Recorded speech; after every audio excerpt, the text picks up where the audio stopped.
you mentioned education before. The president said in his tweet this morning that he might take funding away.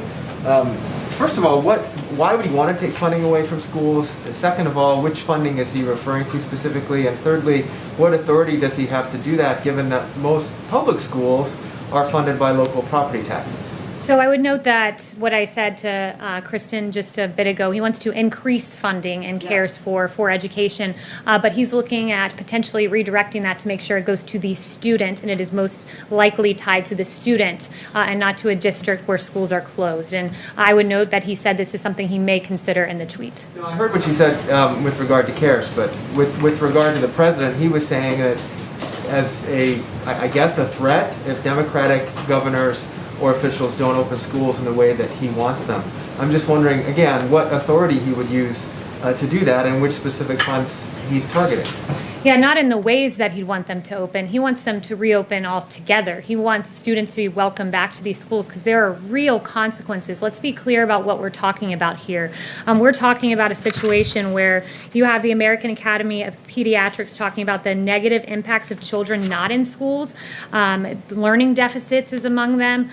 There's increases in child and adolescent physical or sexual abuse because you don't have people reporting and notifying, like teachers and PE teachers and school personnel notifying health departments when they see signs of this. You have increased substance abuse, depression, and suicidal ideation, and this is from the American Academy of Pediatrics. So the president, he's going to push schools to reopen. These are grave consequences. Even CNN reporting that experts believe that the recent decline in calls to child abuse and neglect hotlines might really mean more cases are going unnoticed. This is unacceptable, and our schools are essential, and our teachers are essential workers, and he wants them to open.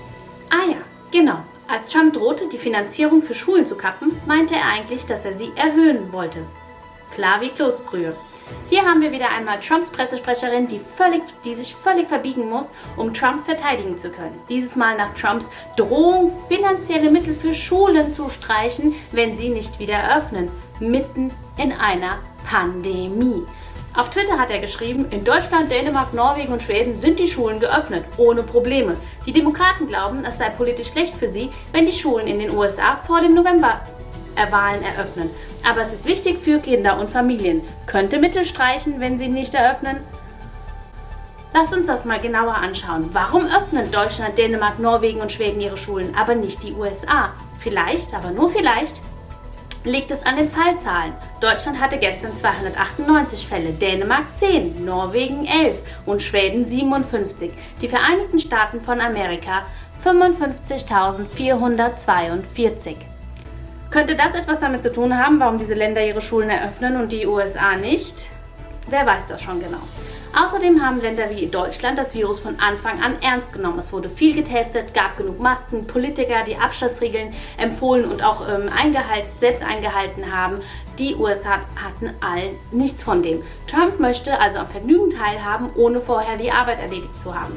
Und er ist nicht imstande zu begreifen, warum er das nicht darf. Jemand sollte diesem erwachsenen 74-jährigen Präsidenten mal erklären, wie das mit dem Vergnügen und der Arbeit funktioniert.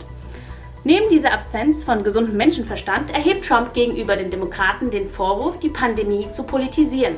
Dabei ist er doch derjenige, der hier überhaupt Politik und Wahlen mit ins Spiel bringt. Denn für ihn dreht sich alles nur um Politik, um seine Wiederwahl, um sein Gewinnen, um seinen Ruhm.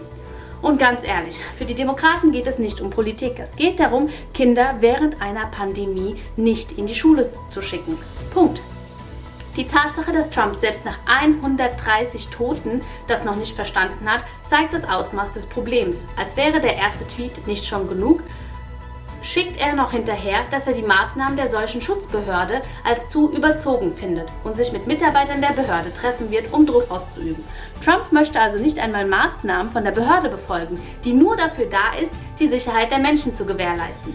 Man kann also dieser Behörde mit all ihren medizinischen Fachleuten trauen oder den Typen, der es nicht schafft, einen Tweet ohne Rechtschreibfehler abzusetzen, der vorgeschlagen hat, einen Orkan mit einer Bombe zu eliminieren, der ohne Brille in die Sonnenfinsternis gestarrt hat, der empfohlen hat, Bleichmittel zu trinken. Soll ich weiterreden? Kaylee versucht es mit ihren alltäglichen Ablenkungsmanövern und spricht über die Konsequenzen, die Kinder durchleben müssen, wenn sie nicht zur Schule gehen. Aber sagen wir es mal so, zumindest werden sie durchleben.